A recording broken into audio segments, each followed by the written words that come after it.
रत्नागिरी जिल्ह्यात गणेशोत्सवाच्या जल्लोषात बुडालेल्या वातावरणाला मंगळवारी 26 ऑगस्टच्या पहाटे एका हृदयद्रावक घटनेने काळोख चढवला.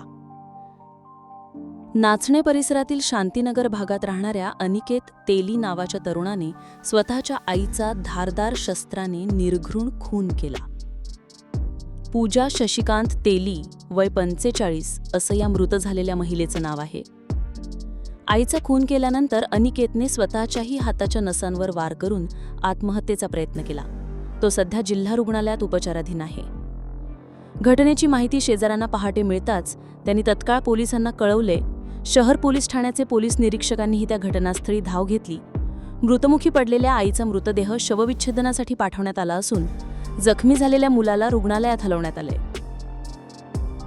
हत्येमागचं नेमकं कारण अद्याप समजू शकलेलं नसलं तरी कौटुंबिक वाद आणि कर्जाचा ताण असल्याचा प्राथमिक अंदाज वर्तवला जात आहे. गणेशोत्सवासारख्या आनंददायी सणाच्या पार्श्वभूमीवर घडलेल्या या भीषण घटनेमुळे संपूर्ण नाचणे परिसरात आणि रत्नागिरी शहरात शोककळा पसरली आहे.